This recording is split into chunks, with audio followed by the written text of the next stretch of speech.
When we left off last week, we saw that Isaac, the promised son, had finally been born. And when we pick up today, we see that Sarah, the wife of Abraham, the mother of Isaac, has died. And we're told that Abraham is very old, and it seems that he wants to make sure his family is in order before he dies. Abraham tells his servant that Isaac, his son, needs a wife, but he doesn't want Isaac to marry one of the Canaanite women where they're living. So Abraham sends his servant back to the land that they came from originally to find a wife for Isaac. God leads the servant to a young woman named Rebekah, and she comes to become Isaac's wife. Then we're told that Abraham has remarried after Sarah's death to a woman named Keturah. He had more children with her, but as he neared his death, Abraham gave them all gifts of riches and sent them to live in another area. And then he left everything he had to Isaac. Then we read something interesting that I hadn't really noticed in the past. Genesis 25, 7 through 10 says, Abraham lived 175 years. Then Abraham breathed his last and died at a good old age, an old man and full of years. And he was gathered to his people. His sons Isaac and Ishmael buried him in the cave of Machpelah, near Mamre, in the field of Ephron, son of Zohar the Hittite, the field Abraham had bought from the Hittites. There Abraham was buried with his wife, Sarah. Now it seemed like we had maybe heard the last of Ishmael, but here at the end of Abraham's life, we see that he's part of the picture again. Now we don't know completely what the relationship was between Isaac and Ishmael, but they were able to cooperate in honoring their father. And as we will see more than once in the stories that we look at today, God is able to restore relationships. Abraham had been through a lot with his family. He spent the first half of his adult life thinking he would never have any children. Then he got a son, Ishmael, but not in the way that God planned. So ultimately, he had to send Ishmael away. But that was because he had the son that God promised in Isaac. But then he thought he was going to have to lose Isaac too when God asked Abraham to sacrifice Isaac to him. Abraham had been through almost every kind of up and down in his family life that you can think of. But here at the end of his life, he's able to bless his younger children, give them a start in life, and then his two older sons are there, honoring their father together. Now, I know that all of us have had painful things happen in our families. Sometimes it's tragic events outside of our control. Sometimes it's misunderstandings or miscommunication, but sometimes it really is terrible, hurtful things that people do to each other. Some of us have experienced the pain of a broken family because of divorce, whether you've experienced divorce yourself or you're a child whose parents were divorced. It leaves deep, long-lasting wounds on everyone involved. Some of us here have experienced abuse of some kind in a relationship, and whether it's physical or emotional or verbal or psychological or any other kind of abuse, it's painful and it tears relationships apart. Some of us have had family members or loved ones turn their back on us for reasons that we don't understand or abandon us. Some of us have watched drugs or other addictions turn people that we love into someone we don't recognize. There are seemingly endless ways that family relationships can bring pain and heartache into our lives, but we see a glimpse here that God can restore relationships. And if he can bring Isaac and Ishmael together, there's hope that he can restore the relationships in our lives too. There's no guarantee because it takes willingness on everybody's part. But if you've experienced broken relationships, don't give up hope that God can make something beautiful out of that situation. But one of the very next things that we see in Genesis here as we continue on is another set of brothers who are competing with each other. Genesis 25, 21 through 26, it says, Isaac prayed to the Lord on behalf of his wife because she was childless. The Lord answered his prayer, and his wife Rebekah became pregnant. The babies jostled each other within her, and she said, "Why is this happening to me?" So she went to inquire of the Lord. The Lord said to her, 2 nations are in your womb, and 2 peoples from within you will be separated. One people will be stronger than the other, and the older will serve the younger. When the time came for her to give birth, there were twin boys in her womb. The first to come out was red, and his whole body was like a hairy garment. So they named him Esau. After this, his brother came out with his hand grasping Esau's heel, so he was named Jacob. Isaac was 60 years old when Rebekah gave birth to them. So these brothers don't even wait until they're born to start fighting. And some of us have probably known brothers like that before, always at each other's throats, competing in everything that they do. And it says here that there are reasons for their names. In Hebrew, Esau means hairy, which is the way that the baby is described there. And Jacob in Hebrew means grasps the heel, but it also means one who deceives. And both of those names would end up being very accurate. And what we see here is that sometimes being part of God's plan is a long and difficult process. Before these brothers are even born, God tells Rebekah what they're going to be like, that they would be separate nations. The older will serve the younger. But it's a long and winding road to get there, and there's all sorts of intrigue and family drama along the way.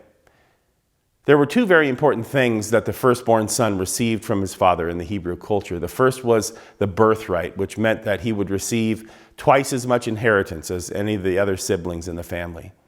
And the second was the blessing from his father, which designated who would become the head of the family after the father died. Both of these things should have rightly gone to Esau as the firstborn twin, but Jacob, the younger brother, found a way to take both the birthright and the blessing from Esau. For the birthright, Jacob caught Esau in a moment of weakness when he was starving because he'd been out all day hunting. And Jacob had some stew, but he made Esau swear to give him his birthright before he would share any of the stew with him. And that's a pretty underhanded thing to do, but Esau agreed to it. But when it came to the blessing, there's no denying that Jacob flat out stole it. When Isaac was very old, he was basically blind, and he knew he didn't have much time left. So he called Esau and asked him to go hunting and bring him back some food, and then he would give him his blessing. But Rebekah had other ideas. Here's what it says in Genesis 27, 5 through 10. Now Rebekah was listening as Isaac spoke to his son Esau. When Esau left for the open country to hunt game and bring it back, Rebekah said to her son Jacob, "Look, I overheard your father say to your brother Esau, 'Bring me some game and prepare me some tasty food to eat, so that I may give you my blessing in the presence of the Lord before I die.'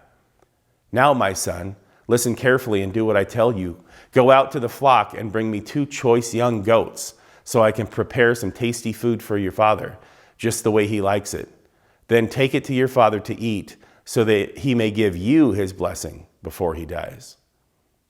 So that's what they do. Rebekah kills these goats, cooks the food, takes the skins from the goats, and ties them on to Jacob's hands and his neck so that he'll feel hairy, even like Esau, as he's pretending to be him if Isaac touches them. And it worked. Jacob lied to his father with his mother's help, and he stole Esau's blessing. Now, I guess you could say that maybe Rebekah was trying to help in some sense because she knew that God had said the older will serve the younger, but we've already seen the problems that can happen when people try to shortcut God's plan. And sure enough, when Esau found out what his brother had done, both Isaac and Esau were furious, and Esau starts making plans to try to kill Jacob. So Jacob has the birthright and the blessing, but it won't do him much good if he's dead. So Rebekah hatches a plan to get Jacob out of there. She sends him to her brother Laban to try to keep him safe. But while he's on his way there, he learns a lesson that some of us have had to learn the hard way too.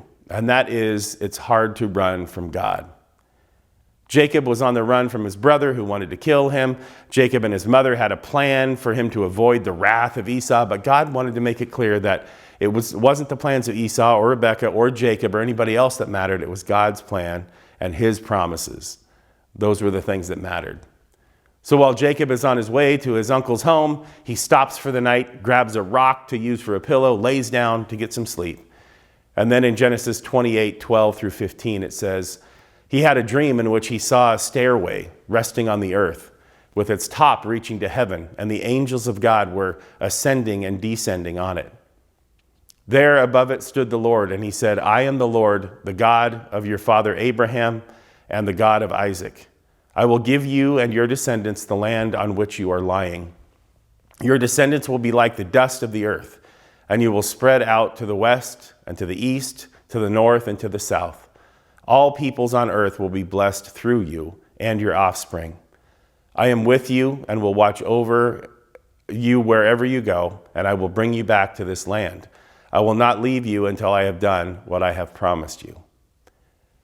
When Jacob wakes up, he's amazed by what's just happened, obviously, and he realizes that God was really there. So he takes the rock that he'd used for a pillow, he stands it up as a pillar, and he makes a vow. In verses 20 through 22, it says, "Then Jacob made a vow, saying, 'If God will be with me and watch over me on this journey I am taking, and will give me food to eat and clothes to wear, so that I return safely to my father's household, then the Lord will be my God, and this stone that I have set up as a pillar will be God's house. And of all that you give me, I will give you a tenth.'" Now, I don't know that it's 100% accurate to say that Jacob was running from God, but I think it's clear that he had not personally internalized his family's covenant with God. It's obvious that Isaac would have told his sons about God's promises, but here we see that Jacob basically says, "Okay, God, if you get me through this mess right now that I've gotten myself into and you get me home, then you'll be my God." And all of us have had to go through that process. Many of us were probably raised in Christian homes where our parents taught us about the Bible and about faith, but other people's faith doesn't save us. No one else can enter into a covenanted relationship with God for us. We all have to go through the process of building our faith in Jesus and making a commitment to Him personally. And for some of us, that may have taken a long time to get there.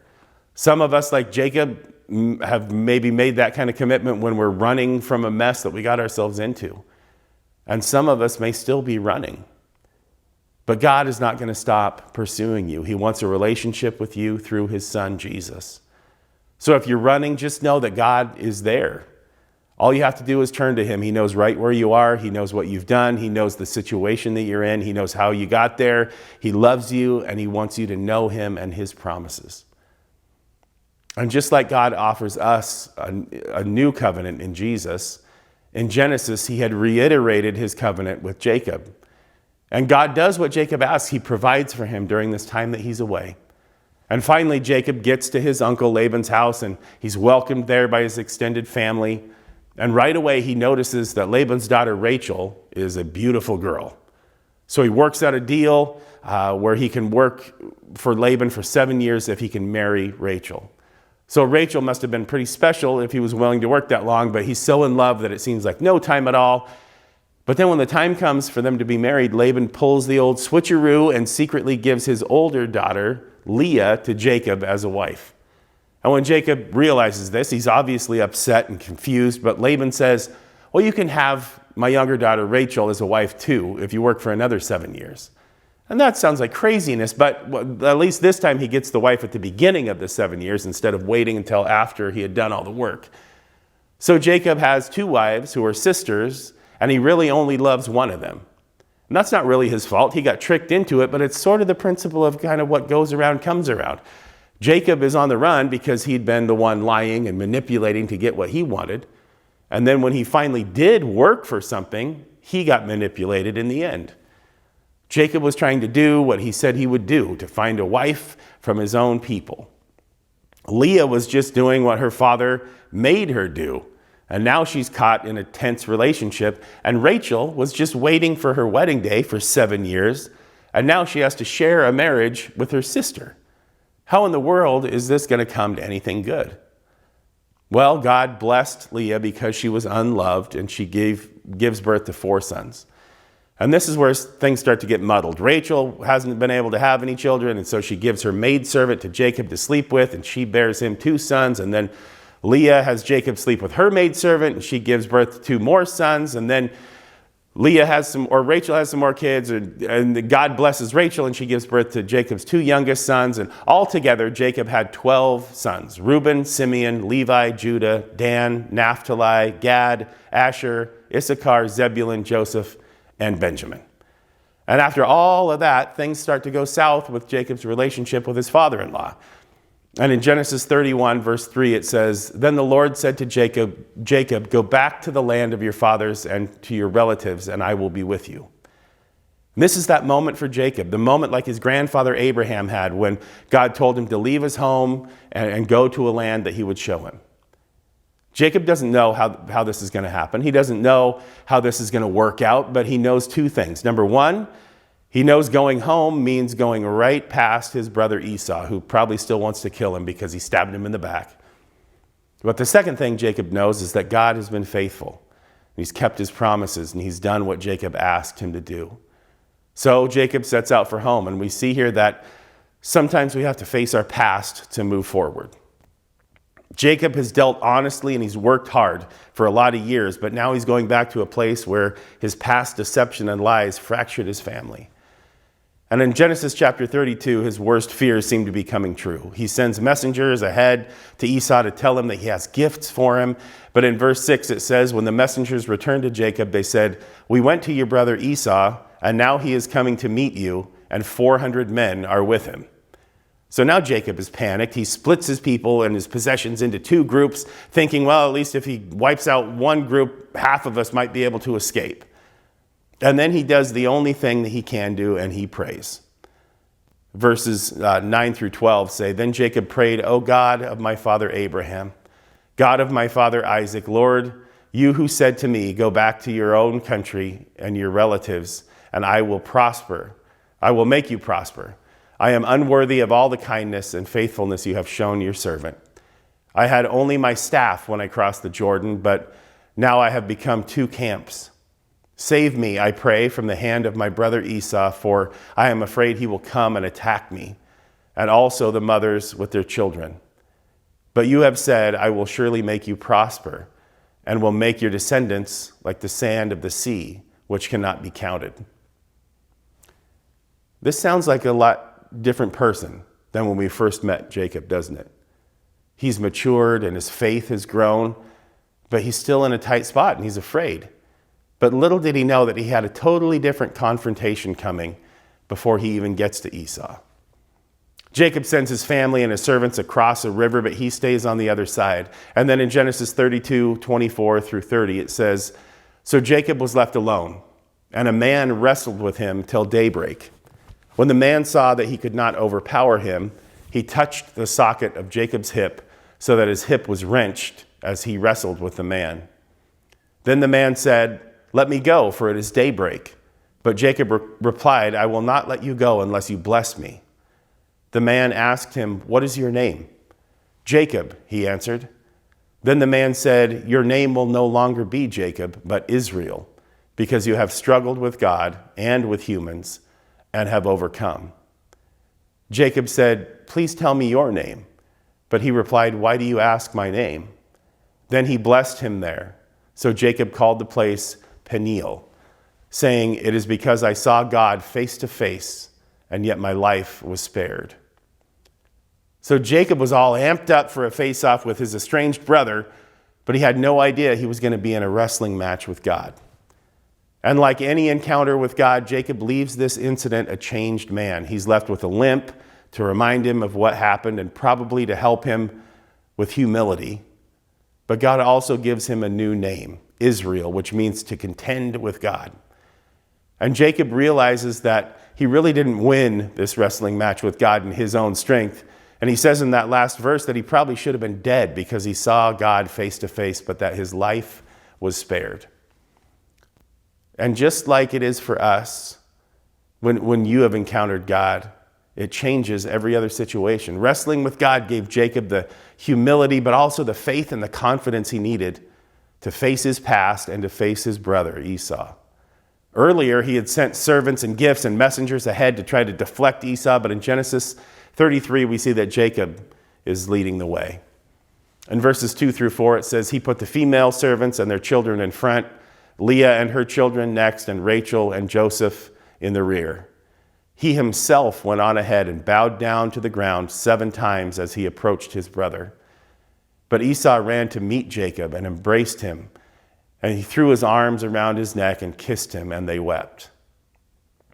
This had to be a huge relief for Jacob, but also for Esau to finally be able to see his brother and to tell him that he'd forgiven him.